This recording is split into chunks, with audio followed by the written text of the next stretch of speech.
In a small, quiet town nestled between rolling hills and vast fields of golden wheat, life moved at a slow and predictable pace. Everyone knew each other's names, faces, and stories. It was the kind of place where neighbors exchanged warm smiles. Over picket fences and children played freely on the streets without a care in the world. But even in such a peaceful setting, trouble could find its way, and when it did, it often chose the most unexpected targets. Marcus Johnson was one of those people who stood out wherever he went. Standing at 6'4" with broad shoulders and an imposing frame, he was hard to miss. His dark skin glistened under the sun as he worked tirelessly in his garden every morning, tending to rows of tomatoes, peppers, and herbs. Despite his size, Marcus carried himself with a gentleness that put others at ease. He had a deep laugh that echoed through the neighborhood whenever he joked with friends or teased the kids who came to visit him. To everyone in town, Marcus was simply the big guy with the big heart. What no one in the town realized, however, was that Marcus wasn't always the calm, mild-mannered man they saw today. Years ago, before settling in this sleepy little town, Marcus had been a force to be reckoned with inside the cage. As a professional MMA champion, he had earned a reputation for his incredible strength, lightning-fast reflexes, and unrelenting determination. He had fought in packed arenas, cheered on by roaring crowds, and had taken home countless titles during his career. But after years of grueling matches and injuries that left lasting scars, both physical and emotional, Marcus decided to step away from the sport. He wanted more than fame and trophies. He craved peace and purpose. So, he packed up his belongings, moved to this tranquil town, and started anew. Life suited Marcus well here. He spent his days gardening, cooking hearty meals, and mentoring local kids at the community center. The children adored him, calling him Coach Marcus, and eagerly listened to his advice about discipline, respect, and perseverance. On weekends, he hosted barbecues in his backyard, inviting neighbors over to share food and laughter. People admired how generous and patient he was, never once raising his voice or showing anger, even when provoked. But not everyone in town felt the same warmth toward Marcus. A group of young men barely out of their teens had recently moved into the area. They called themselves the Hawks, though no one really understood why. Led by a cocky teenager named Jake, the gang loved causing trouble wherever they went. They would ride their motorcycles recklessly down narrow streets, blast loud music late at night, and vandalize public spaces just for fun. Most residents avoided them altogether, too afraid to confront them directly. And while the Hawks initially kept to themselves, it didn't take long for them to notice Marcus. It all began one crisp autumn evening when Marcus was returning home from the grocery store. Carrying 2 heavy bags filled with fresh produce, he strolled along the sidewalk, humming softly to himself. The air smelled faintly of fallen leaves and wood smoke, and the orange glow of street lights illuminated his path. As he approached the park, a favorite spot for families and joggers alike, he noticed a group of figures loitering near the playground equipment. It was the Hawks. They lounged on benches, smoking cigarettes and laughing loudly, their voices carrying across the empty space. At first, Marcus thought nothing of it. He nodded politely as he passed by, expecting the same courtesy in return. Instead, he heard a snicker, followed by a mocking voice. "Hey, fatty!" one of them shouted, pointing at Marcus. The rest erupted into laughter, slapping each other. High fives. Marcus paused mid-step, feeling a familiar knot tighten in his stomach. He recognized that tone, the kind laced with cruelty and disrespect. For a moment, he considered turning around and confronting them, but something held him back. This wasn't the ring, and these weren't opponents worthy of his attention. Ignoring the taunts, he continued walking, pretending not to hear. Unfortunately, the Hawks weren't satisfied with being ignored. Over the next few days, they made it their mission to harass Marcus whenever they saw him. Whether he was jogging in the park, sitting on a bench reading a book, or watering his plants in the front yard, they found ways to mock him. Sometimes it was name-calling. "Big boy thinks he owns the place," or "bet you can't run faster than a turtle." Other times it was more aggressive. They'd throw pebbles at him, kick dirt onto his shoes, or knock over trash cans outside his house. Each incident chipped away at Marcus's patience, though he refused to let it show. He reminded himself that reacting would only give them what they wanted, a reaction. Still, the harassment weighed heavily on him. At night, as he lay in bed, staring at the ceiling, memories of his past fights crept into his mind. He remembered the adrenaline rush of stepping into the cage, the deafening roar of the crowd, and the satisfaction of victory. But he also recalled the pain, the broken bones, the sleepless nights, and the toll it took on his body and soul. Those experiences had taught him valuable lessons about control and restraint. Fighting wasn't just about throwing punches. It was about knowing when not to fight. And right now, Marcus believed silence was his best weapon. Despite his resolve, the constant bullying began to affect his daily life. Neighbors whispered behind his back, speculating whether he should stand up for himself or call the police.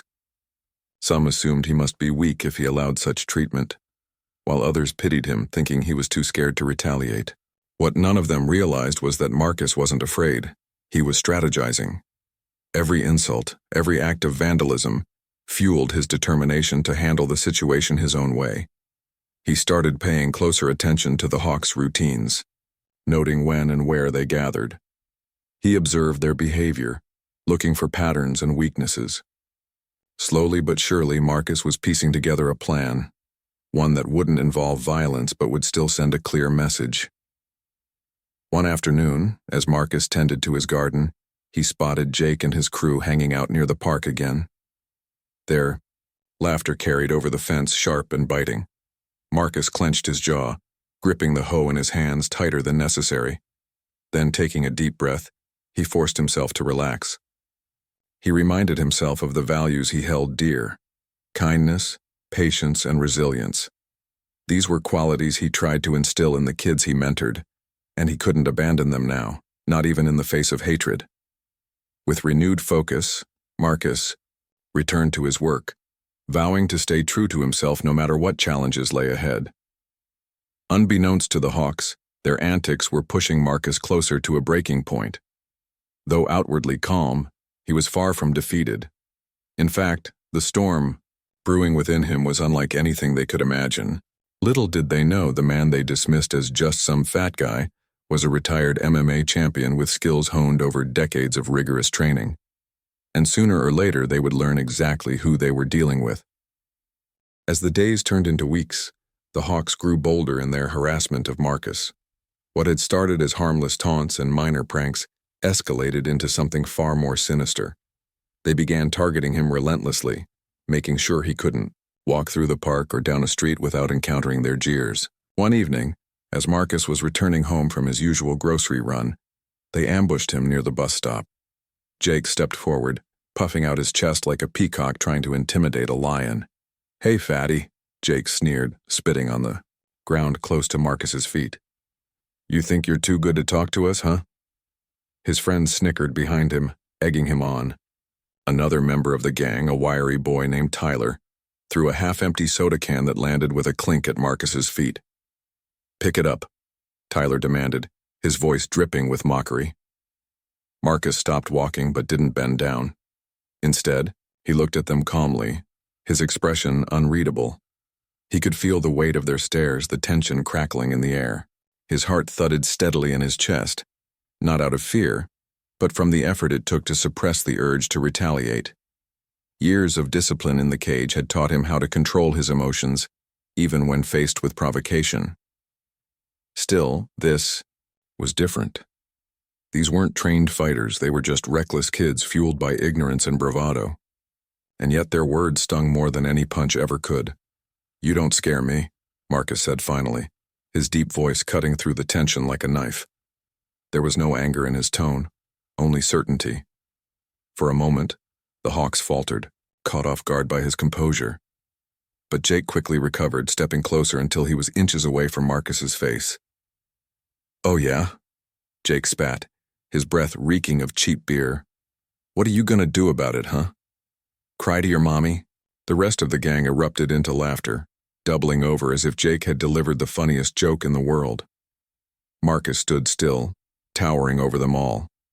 If he wanted to, he could have ended the confrontation right then and there, with One swift move, he could have sent Jake sprawling onto the pavement. But he didn't. Instead, he exhaled slowly, turned around and walked away, leaving the gang laughing hysterically behind him. For Marcus, walking away wasn't an act of cowardice, it was a choice. It was a reminder to himself that he was better than them, stronger not because of his fists but because of his character. Yet the incident gnawed at him. Each time the Hawks crossed his path, their insults grew sharper, their actions crueler. They began vandalizing his property, spray painting, crude messages on his fence and smashing flower pots in his garden. One morning he woke up to find his car tires slashed and a nasty note taped to his front door. Go back where you came from. The message hit Marcus harder than anything else they had done, not because it was particularly original, racist. Slurs were nothing new to him, but because it reminded him of darker times in his life. Growing up as a black man in a predominantly white neighborhood, he had faced similar hatred. Back then he hadn't known how to respond. He would retreat into himself, bottling up his frustration until it boiled over. But now, as an adult, he understood that silence wasn't always the answer. Sometimes, standing up meant finding creative ways to fight back, not with violence but with intelligence and strategy. Determined to reclaim his peace, Marcus decided to take action. He started attending town council meetings, voicing concerns about rising tensions in the community. At first, the other residents dismissed his complaints, chalking them up to isolated incidents. Kids will be kids, one elderly woman remarked dismissively. Just ignore them. But Marcus refused to let the issue slide.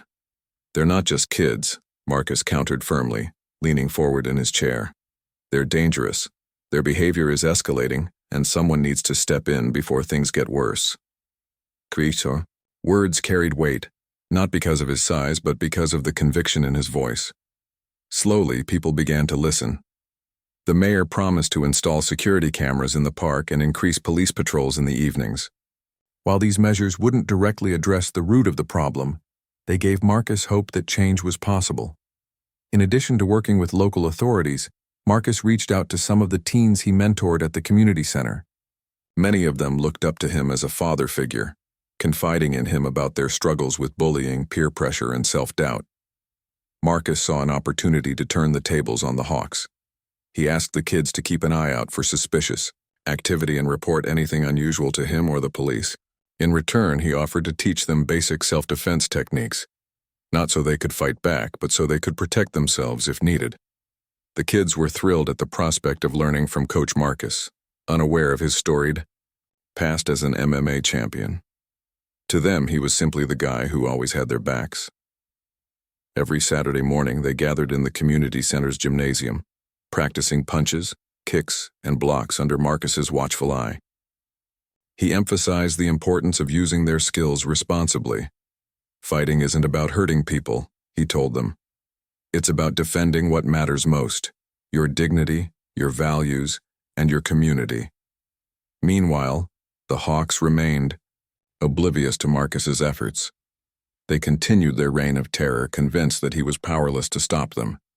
Their arrogance blinded them to the fact that they were being watched, not just by Marcus but by the entire town. Security footage captured their every move, and whispers spread among the townsfolk about holding them accountable. Even some of their own parents grew concerned, questioning why their sons seemed to spend so much time sneaking around after dark. One fateful Friday night, the Hawks decided to take their antics to the next level. Emboldened by their perceived invincibility, they planned a massive prank, breaking into the community center and trashing the place. They figured it would be easy. No one ever stayed late on Fridays, and the building was poorly lit. Armed with cans of spray paint and crowbars, they crept toward the center under the cover of darkness, giggling nervously as they approached the side entrance. But what they didn't know was that Marcus had anticipated their plan. Earlier that week, he had installed motion-activated floodlights around the perimeter of the building. As soon as they stepped onto the property, the lights blazed to life, bathing the area in harsh white light. Startled, the Hawks froze, shielding their eyes with their arms. Before they could react, Marcus emerged from the shadows, his towering figure silhouetted against the glow. For a moment, no one spoke. The Hawks stared at him, wide-eyed and trembling, while Marcus stood perfectly still, radiating authority. Then, without raising his voice, he said, "I've been waiting for you." His calm demeanor unnerved them more than any shouted threat ever could. Jake, who had always been the ringleader, took a hesitant step forward, trying to salvage what little bravado he had left. "What are you gonna do?" he stammered, his voice cracking. "Call the cops?" Marcus shook his head. "No," he replied evenly. "I'm going to give you a choice. You can leave now and never come back, or you can stay and face the consequences." He paused, letting his words sink in. "Your call." The Hawks hesitated, glancing at each other uncertainly. None of them wanted to admit defeat, but none of them dared to challenge Marcus either. Finally, Jake muttered something under his breath and signaled for the group to retreat. Within seconds, they scattered like cockroaches exposed to sunlight, disappearing into the night. As Marcus watched them flee, he felt a strange sense of satisfaction, not because he had scared them, but because he had shown them that they couldn't win. He knew this wouldn't be the end of their troubles, but it was a start. With persistence and patience, he believed he could guide them, and the town, toward a brighter future. Little did the Hawks realize they had just met their match, and Marcus was only getting started. The days following the Hawks' failed attempt to vandalize the community center marked a turning point, not just for Marcus, but for the entire town. Word of the incident spread quickly, thanks in part to the security cameras that had captured every moment of their cowardly retreat. Footage of the gang fleeing under the glare of floodlights made its way to the local police department, where officers reviewed it with growing concern. For weeks, complaints about the Hawks' behavior had trickled in, but this was undeniable proof of their escalating misconduct. The authorities decided it was time to intervene. Jake and his crew were summoned to the police station the following Monday morning, their parents in tow. The sight of uniformed officers questioning them sent a clear message. Their actions had consequences. While the teenagers tried to play it cool, shrugging off accusations with smirks and half-hearted apologies, their parents weren't so forgiving. Some shouted at them in frustration, while others sat silently, visibly ashamed. By the end of the meeting, each member of the Hawks was issued a stern warning. Any further trouble would result in arrests and charges. It was a wake-up call they couldn't ignore. But as much as the police intervention rattled the Hawks, it wasn't enough to completely deter them. Humiliated and angry, they blamed Marcus for exposing them. "That fat loser thinks he's untouchable," Jake muttered, during one of their secret meetings behind the abandoned warehouse on the outskirts of town.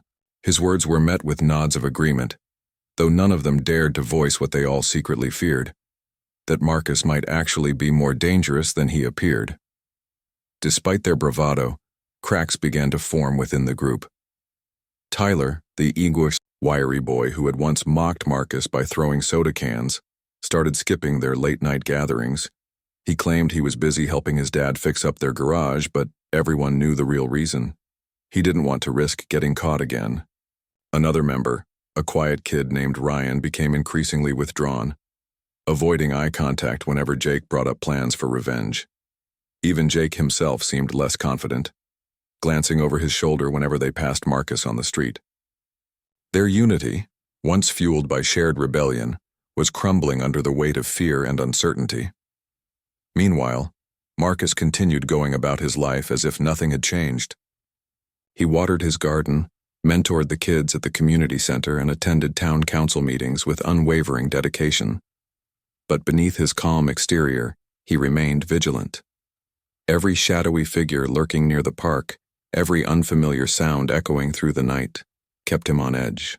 He knew the Hawks wouldn't give up easily. Kids like them rarely did. They thrived on chaos, feeding off the thrill of breaking rules and testing boundaries. What they needed wasn't punishment, it was guidance.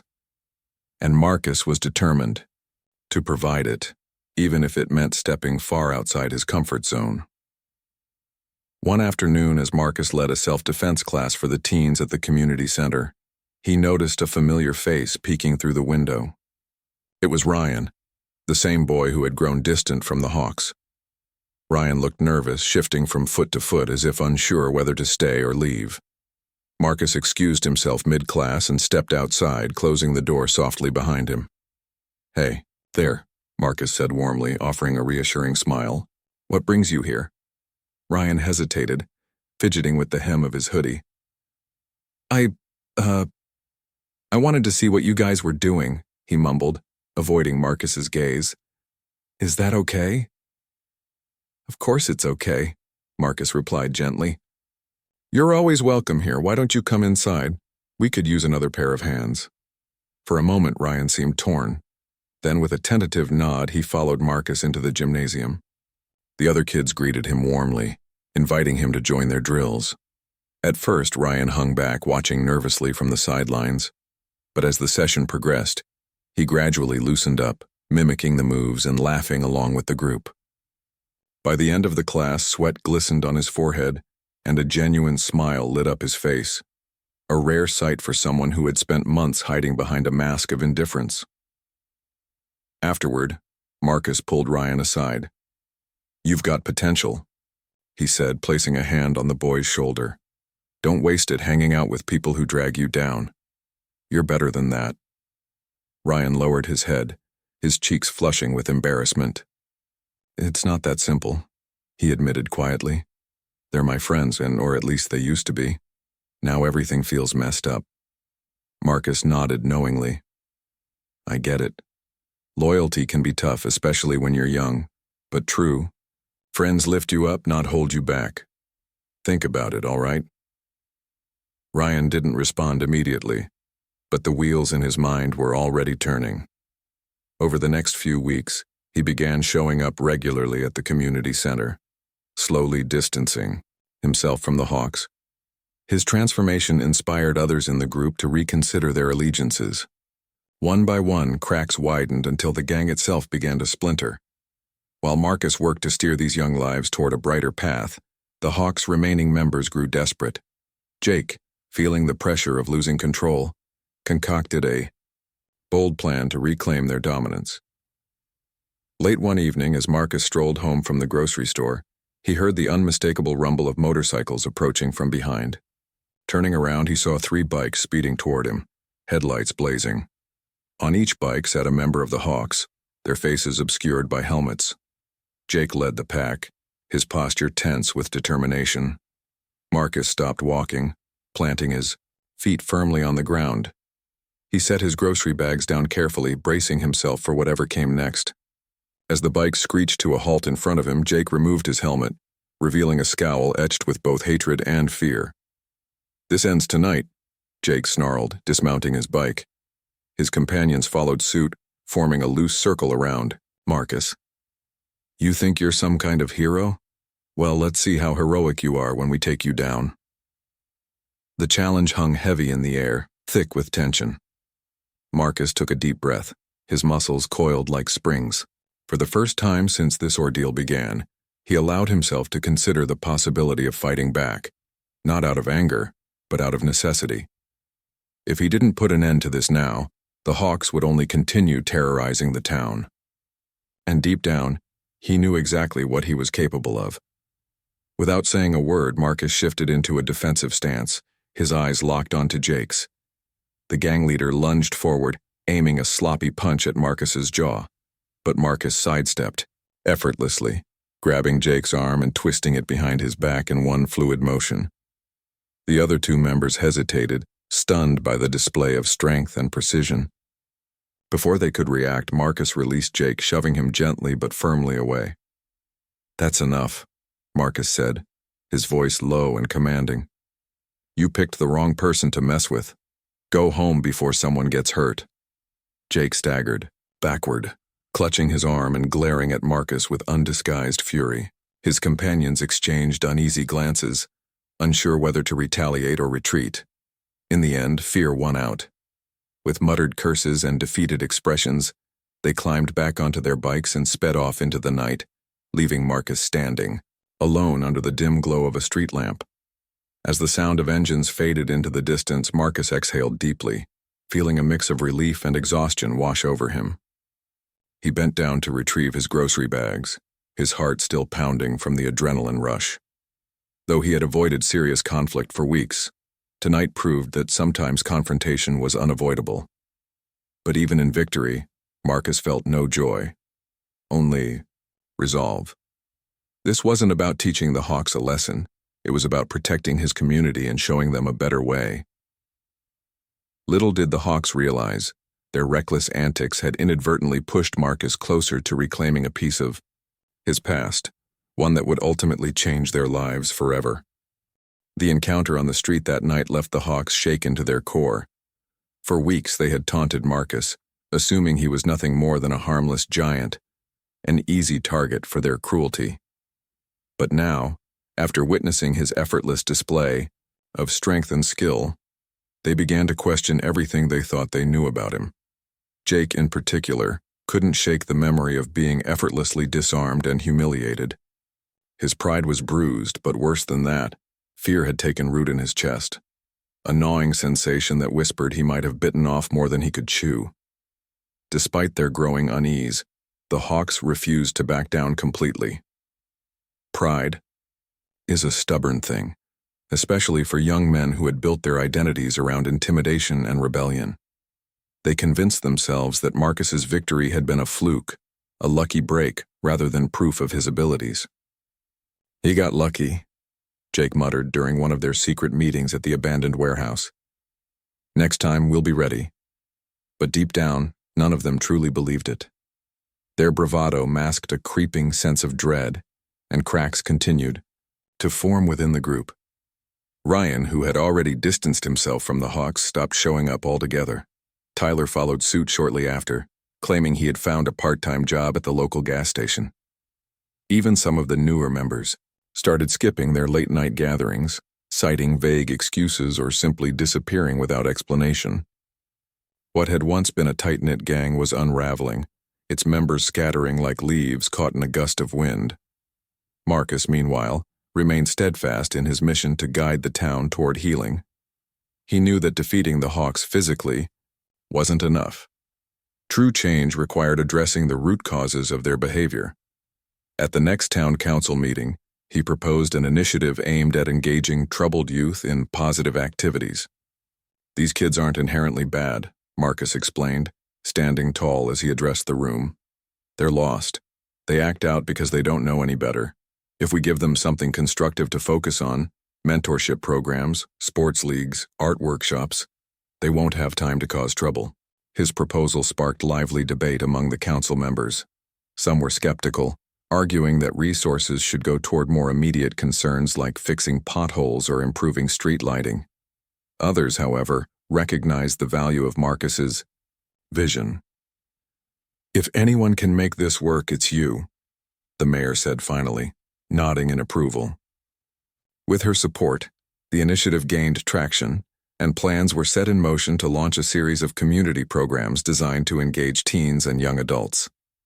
One of these programs was a mixed martial arts, MMA, training class led by none other than Marcus himself. Though he hadn't stepped into a ring in years, he still remembered the lessons he'd learned during his fighting days, not just about technique, but about discipline, respect, and perseverance. These were qualities he hoped to instill in the participants, many of whom came from challenging backgrounds. The classes quickly became popular, drawing in not only local teens but also curious adults eager to learn self-defense. On the first day of the program, Marcus stood at the front of the gymnasium, surveying the crowd of eager faces before him. Among them was Ryan, who had become a regular attendee at the community center. Seeing him there filled Marcus with quiet pride. He also noticed a few unfamiliar figures lingering near the back of the room, young men who looked hesitant, almost reluctant to step forward. One of them, Marcus realized with mild surprise, was Jake. Jake's presence caught everyone off guard, including Jake himself. He had come out of curiosity, driven by a mix of resentment and grudging admiration for Marcus. Part of him wanted to prove that he could hold his own in a fight, while another part, the smaller, quieter part, hoped to understand what made Marcus so different from the people Jake had always looked up to. As the session began, Jake hung back watching intently as Marcus demonstrated basic techniques: punches, kicks, blocks, and footwork. When it came time for practice drills, Jake hesitated, unsure whether to join in. Sensing his reluctance, Marcus approached him directly. "You here to learn or just spectate?" Marcus asked, his tone light but firm. Jake glanced up, startled. I guess I'm here to learn," he mumbled, avoiding eye contact. "Good answer," Marcus replied with a small smile. "Come on then. Let's see what you've got." Reluctantly, Jake stepped onto the mat, pairing up with another participant for sparring drills. At first, he struggled to keep up, his movements clumsy and uncoordinated. But Marcus didn't criticize him. Instead, he offered patient guidance, correcting Jake's stance and encouraging him to stay focused. By the end of the session, Jake was drenched in sweat, his muscles aching. But for the first time in months, he felt a flicker of accomplishment. It wasn't much, but it was enough to plant a seed of hope. Over the following weeks, Jake continued, attending the MMA classes, gradually earning the respect of his peers through sheer determination. Slowly but surely, his attitude began to shift. The cocky arrogance that had once defined him gave way to humility, and the anger that had fueled his actions softened into something resembling regret. During one particularly intense sparring match, Jake found himself pinned to the mat by Marcus, who held him firmly but gently. "You've got potential," Marcus said, looking down at him, "but talent means nothing without character. Are you going to let your past define you, or are you going to build a future worth fighting for?" Jake stared up at him, breathing heavily, his mind racing. For the first time, he saw Marcus not as an enemy, but as someone who genuinely cared about helping him succeed. In that moment, something inside Jake clicked. He nodded slowly, unable to find the words to express what he was feeling. Outside the gymnasium, the Hawks' influence continued to wane. Without Jake's leadership, the remaining members drifted apart, their shared sense of purpose fading into irrelevance. Some joined Marcus's programs, seeking redemption and a fresh start. Others faded into obscurity, blending back into the fabric of the town. Though their reign of terror had ended, the scars they left behind would take time to heal. For Marcus, the transformation unfolding around him was both rewarding and bittersweet. He had never sought recognition or praise for his efforts, yet seeing the impact he had made filled him with a profound sense of fulfillment. The town was changing, not overnight but steadily, and he was proud to play a role in shaping its future.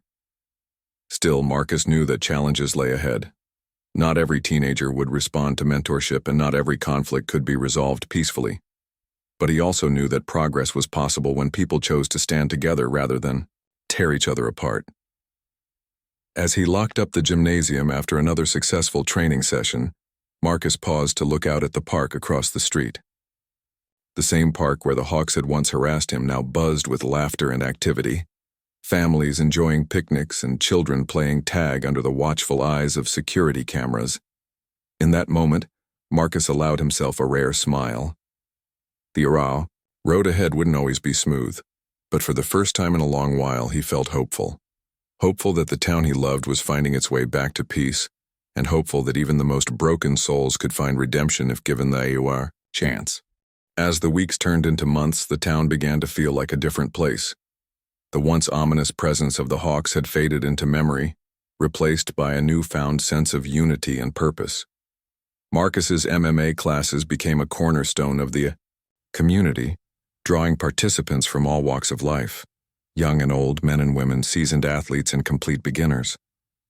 What started as a small program aimed at engaging troubled youth had blossomed into something far greater, a movement that brought people together, fostering bonds that transcended age, race, and background. Jake's transformation was perhaps the most remarkable. Once the ringleader of the Hawks, he now attended every single training session with unwavering dedication. At first, his peers were skeptical, unsure whether to trust him or view him as a threat. But Jake's persistence paid off. Slowly, through sweat and hard work, he earned their respect. His natural athleticism and competitive spirit made him a quick learner, and soon he was holding his own in sparring matches. More importantly, his attitude shifted. The cocky bravado that had defined him was replaced by humility and a willingness to listen. One evening after class, Marcus pulled Jake aside. "You've come a long way," he said, leaning against the wall of the gymnasium. "I'm proud of you." Jake looked down at his feet, shuffling them awkwardly. "Thanks," he muttered, his voice barely above a whisper. "But I don't know if I deserve it, not after everything I did." Marcus nodded thoughtfully. "Everyone makes mistakes, Jake. What matters is what you do next. You're showing up, putting in the effort, and trying to be better. That's all anyone can ask for." Jake swallowed hard, his eyes glistening with unshed tears. For so long, he had carried the weight of guilt and shame, believing he was beyond redemption. Hearing Marcus speak with such compassion gave him hope, a fragile but precious glimmer of light in the darkness. I want to fix things," Jake admitted finally. "Not just for me, but for everyone I hurt." Marcus smiled, placing a reassuring hand on Jake's shoulder. "Then start small. Apologize to the people you wronged. Show them you've changed. Actions speak louder than words." Inspired by Marcus's advice, Jake began reaching out to those he had harmed. He visited local businesses to apologize for vandalism and offered to help repair the damage. He even approached Marcus's house one rainy afternoon, standing nervously under an umbrella as he knocked on the door. When Marcus answered, Jake handed him a bouquet of flowers, a clumsy but heartfelt gesture. "I'm sorry," Jake said, his voice trembling. "For everything. I was stupid and hateful, and I didn't understand how much pain I was causing. I'll never forgive myself if you don't believe me when I say I'm trying to change." Marcus studied him for a moment, then stepped aside to let him in. Over cups of steaming tea, they talked for hours, about Jake's struggles, his regrets, and his dreams for the future. By the end of the conversation, Jake felt lighter, as though a heavy burden had been lifted from his shoulders. It wasn't absolution, not yet, but it was a start. While Jake worked to rebuild his life, others followed suit. Ryan, who had distanced himself from the Hawks early on, became one of Marcus's most enthusiastic students. He excelled in the MMA classes, channeling his energy into mastering techniques and mentoring younger participants. Tyler, too, found his footing, taking a leadership role in organizing community events. Together, the former members of the Hawks proved that redemption was possible, even for those who had once caused so much harm. The ripple effects of Marcus's efforts extended far beyond the individuals directly involved. Families who had once kept to themselves now gathered regularly at the park, sharing meals and laughter. Neighbors formed friendships, supporting each other through challenges and celebrating victories. Even the local police force noticed a significant drop in crime rates, attributing the change to the community's renewed commitment to working together. Despite these positive developments, Marcus remained humble. He never sought recognition for his contributions, preferring to stay in the background while others took center stage. To him, the real heroes were the people brave enough to confront their flaws and strive for improvement. Still, there were moments when the magnitude of what he had accomplished hit him unexpectedly. One such moment came during the annual Harvest Festival, a beloved tradition in the town. This year, the event featured a special exhibition match organized by Marcus's MMA students. The crowd cheered wildly as participants showcased their skills, demonstrating punches, kicks, and takedowns with impressive precision. At the end of the performance, Marcus stepped onto the mat to address the audience. "Thank you all for being here today," he began, his deep voice carrying across the field. "When I first moved to this town, I hoped to live quietly without drawing attention to myself. But sometimes life has other plans." A ripple of laughter spread through the crowd, and Marcus grinned before continuing. "What I've learned over the past few months is that strength isn't about physical power. It's about resilience, compassion, and the courage to stand up for what's right. Each of you embodies that spirit, and I couldn't be prouder to call this my home." His words were met with thunderous applause, and several people wiped away tears. Among them was Jake, who stood near the front of the crowd, clapping until his hands stung. For the first time in years, he felt like he belonged, not because of fear or intimidation, but because of genuine connection. As the festival drew to a close, Marcus lingered behind to clean up the mats and equipment. Just as he was packing up, Jake approached him, holding out a folded piece of paper. "Here," he said, thrusting it toward Marcus. Well, read it later, okay?" Curious, Marcus unfolded the note after Jake left. Written in shaky handwriting was a simple message. "Thank you for believing in me when no one else did. I'll spend the rest of my life proving you were right." Tears welled in Marcus's eyes as he read the words. He had always known that change was possible, but seeing it unfold firsthand filled him with a profound sense of gratitude. Redemption wasn't easy. It required patience, forgiveness, and relentless effort, but it was worth every ounce of struggle. In the months that followed, the town continued to thrive. The park, once a hotspot for trouble, became a symbol of unity and resilience. Families picnicked beneath the shade of towering oak trees, children played tag on the grass, and teenagers practiced martial arts moves under Marcus's watchful eye. The security cameras installed earlier remained in place, though they were rarely needed anymore. Trust had replaced fear, and cooperation had triumphed over division. For Marcus, the journey had been both challenging and rewarding. He had faced hatred head-on, refusing to let it define him or dictate his actions. Instead, he had chosen kindness, discipline, and perseverance, qualities that inspired others to follow his lead. Though he still woke occasionally to memories of his fighting days, they no longer haunted him. They reminded him of where he had been and how far he and the town had come. And yet Marcus knew the work wasn't finished. There would always be new challenges, new conflicts to resolve. But as he looked around at the vibrant, resilient community he had helped build, he felt confident in its ability to face whatever lay ahead.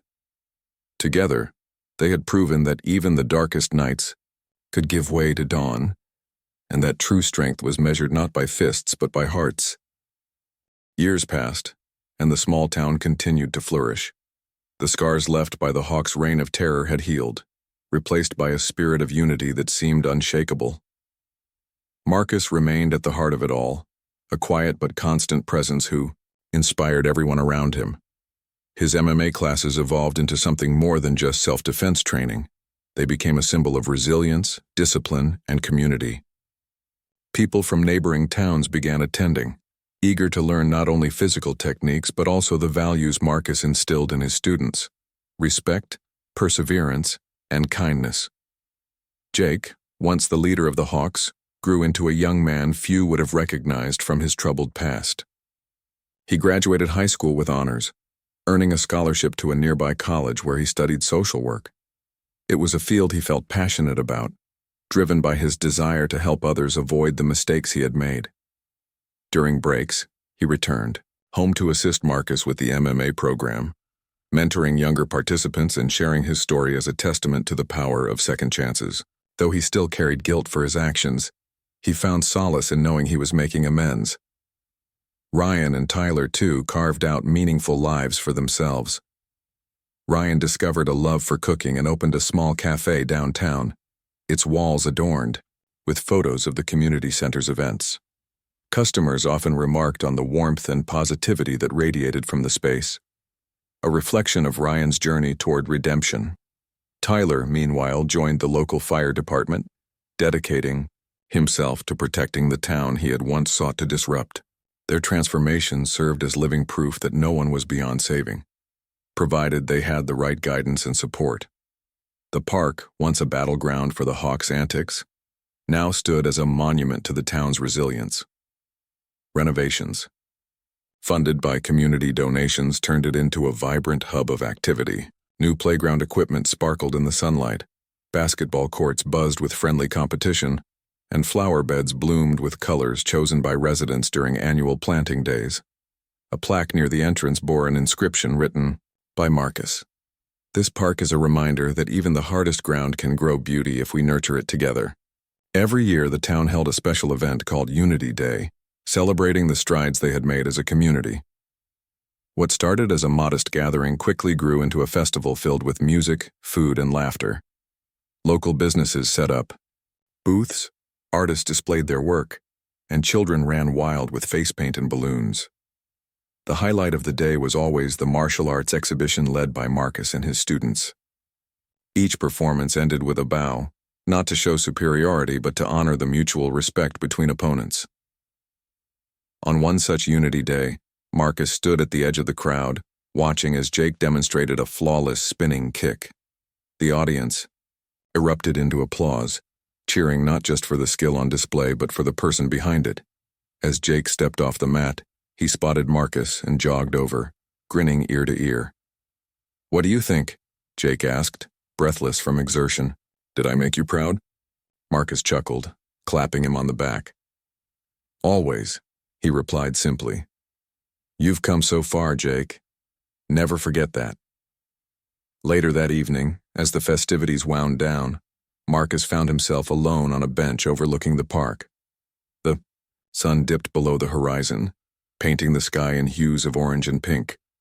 For a moment, he allowed himself to reflect on everything that had transpired since he first arrived in the town. He thought about the challenges he had faced, the harassment, the vandalism, the fear, and how each obstacle had pushed him to dig deeper, to lead with compassion rather than anger. A soft voice interrupted his thoughts. "Mind if I sit here?" It was Ryan holding 2 cups of hot chocolate. Marcus nodded, scooting over to make room. "Thanks," he said, accepting one of the cups. Steam curled upward, mingling with the cool night air. For a while, neither of them spoke. They simply sat side by side, sipping their drinks and taking in the peaceful scene before them. Finally, Ryan broke the silence. "Do you ever wonder what would have happened if you hadn't stayed calm that night? You know, when the Hawks tried to jump you?" Marcus took a slow sip, considering the question. "Yeah, sometimes," he admitted. "But I think about it differently now. Staying calm wasn't just about avoiding a fight, it was about showing them another way. If I'd lost control, I'd have been proving them right. Instead, I showed them that strength isn't about domination, it's about rising above." Ryan nodded thoughtfully. "And look at us now," he said, gesturing toward the park. "We're not perfect, but we're trying. That's thanks to you." Marcus shook his head, a faint smile playing on his lips. "No, it's thanks to all of you. I may have lit the spark, but it's the community that kept the flame alive. Everyone played a part. Your cafe, Tyler's bravery as a firefighter, Jake's determination to change. Even the kids who come to class every week believing in themselves because someone believed in them first." As they talked, Marcus realized something profound. This town wasn't just a place where he lived, it was a part of him. Its struggles were his struggles, and its triumphs were his triumphs. Through patience, understanding, and unwavering faith in humanity, he had helped transform a fractured community into a family. And though he rarely spoke of his days as an MMA champion, those experiences had shaped him in ways words couldn't capture. They taught him discipline, resilience, and the importance of using his strength for good. When the stars began to twinkle overhead, Marcus rose from the bench, stretching his arms. "Well," he said with a grin, "time to call it a night." "Big day tomorrow." Ryan laughed, standing alongside him. "You mean teaching another group of kids how to throw a proper punch?" "That," Marcus replied, "and reminding them that true victory isn't about knocking someone down, it's about lifting yourself up." As they walked away, the park fell silent, bathed in moonlight. The swings swayed gently in the breeze, and the sound of crickets filled the air. In that quiet moment, the town seemed to breathe a sigh of contentment, secure in the knowledge that it had weathered storms and emerged stronger. Marcus Johnson, the big man with the big heart, had shown them all that peace wasn't the absence of conflict. It was the presence of hope, forgiveness, and unity. And as long as those qualities endured, the town would continue to thrive, one step at a time.